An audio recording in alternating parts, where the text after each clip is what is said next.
In observance of World Press Freedom Day, the Shillong Press Club, in collaboration with the Directorate of Information and Public Relations Government of Meghalaya, hosted a special presentation on the 3rd of May 2025 by Tridip Mandal, an award-winning journalist and documentary filmmaker.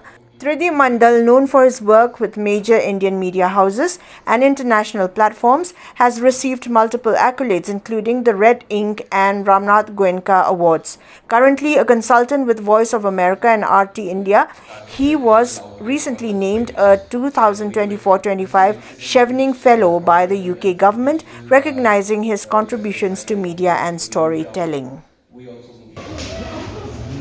Yes, everybody please give a round of applause.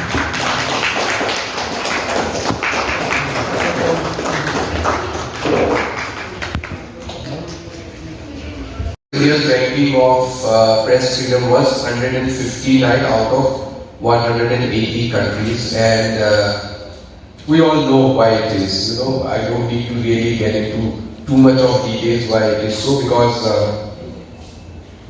since 2014 and all, things have been really tough in India to be a journalist. And if you go back, I have given it a theme which is where I call it journalism's toughest years.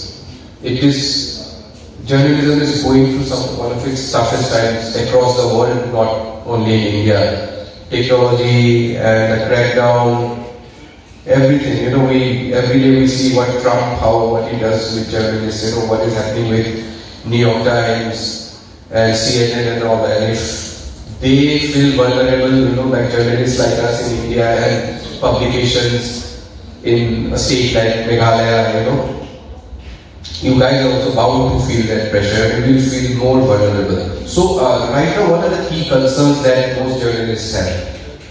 It's the violence. First thing is the violence, violence by the state or the state-sponsored organizations, NGOs and all, that is one of the key concerns maybe journalists have, especially in a state like Meghalaya. Political interference. Needless to say that there is so much political interference in anything you try to do. Right now in India, you will rarely find any organization which is overtly critical of the government, and legal and extrajudicial pressure. So we saw how what Shillong Times went through, So the legal threats on publications are a serious issue that one needs to look into. So journalists, what kind of problems most journalists face in India? It mostly happens in physical attacks. Physical attacks are like where either you are assaulted, beaten up, and worst case scenario, you are killed. We recently saw this case of Mukesh Chandrakar in Chhattisgarh, how he was basically killed by the contractors and they tried to pass it off as a family dispute, but we know that that case is still very, very murky. Legal harassment, journalists are regularly, basically they are arrested, there are cases of defamation against them, editing works, and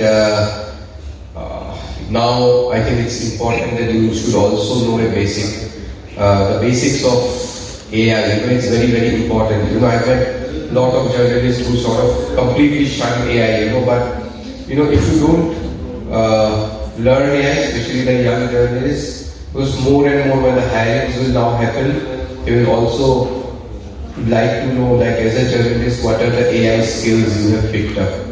I'll be very honest here, because the data that I fed in, and this PPT here, because it was such a short notice, most of the data is correct, but the PPT, the designing of this PPT was completely done by AI.